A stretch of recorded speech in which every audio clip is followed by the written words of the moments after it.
Addiction, more than a substance. Much of the research from this speech has come from Dr. Brozvik's Drugs and Human Behavior class and the material I've been exposed to in class, Dr. Amen's book, Unchain Your Brain, as well as my personal struggles with addiction.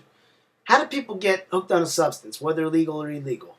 If people are compared with the vervet monkeys on the island of St. Kitts, it is arguable that people are genetically predisposed to addiction based on the history of those monkeys and based on their actions in the present.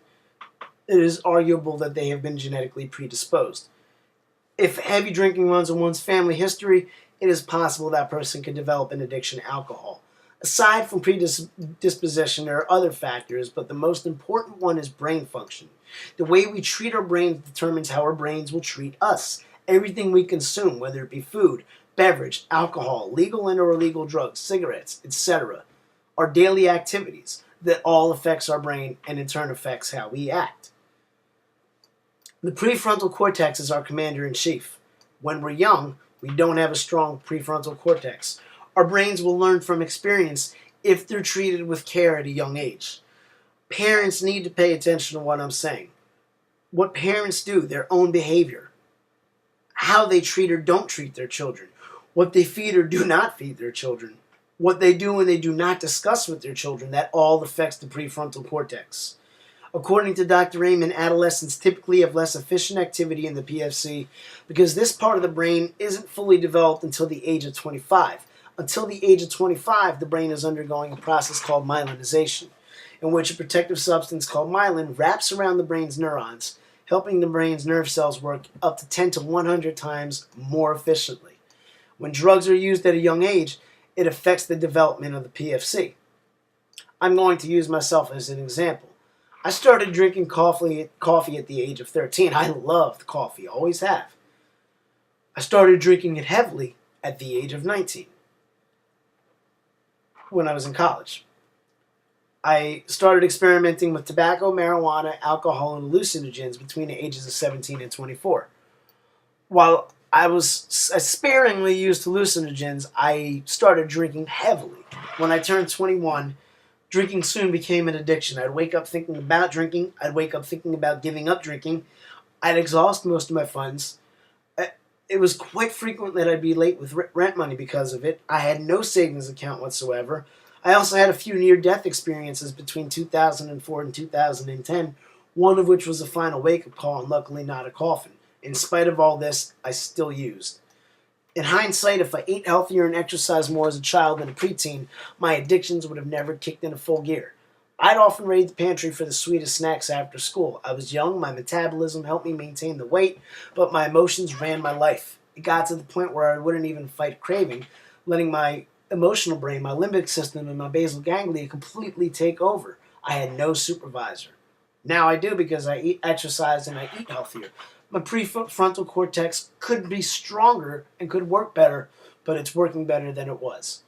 While drinking heavily, I religiously followed Dr. Amen's 4 C's: craving, compulsion, loss of control, and continued use in spite of consequences. It's never too late to get sober, but it is really tough for an addict to resist a relapse. Heroin addicts feel very sick when they go through withdrawal, so they continue to use in spite of the consequences, even when they've exhausted everything. They could be selling their bodies out in the street, but they just want that fix. They don't want to go through that withdrawal because of the way it makes them feel. Meth addicts experience extreme depression once they've beaten withdrawal because meth gave them such a dopamine rush that it becomes so salient to the brain in terms of pleasure. One recovered meth addict that we studied in Dr. Brozvik's class mentioned that it takes the brain 6 months to a year to generate dopamine on its own. So that depression, that natural depression that one will experience after going cold turkey from a substance could possibly lead them to a relapse. So, get it ahead of time. Don't play with dopamine, serotonin. Don't play with GABA. Don't play with your endorphins. Treat them right, and they will treat you right. These could be used as natural highs, these chemicals. Eat healthy. Avoid fast food. Limit foods high in fat and sugar. Eat fruits, veggies. Drink green tea. Limit caffeine. Exercise. This will keep dopamine levels healthy, allowing one to stay focused. Exercise also allows one tryptophan to get to the brain faster than other proteins, and that allows healthy serotonin levels. Eat foods that are in consume food and beverage that are high in glutamic acid, such as raw spinach, oats, green tea, lentils. Take magnesium and vitamin B supplements. This will allow healthy GABA function. Eat a small amount of chocolate every day to bring your brain natural pleasure.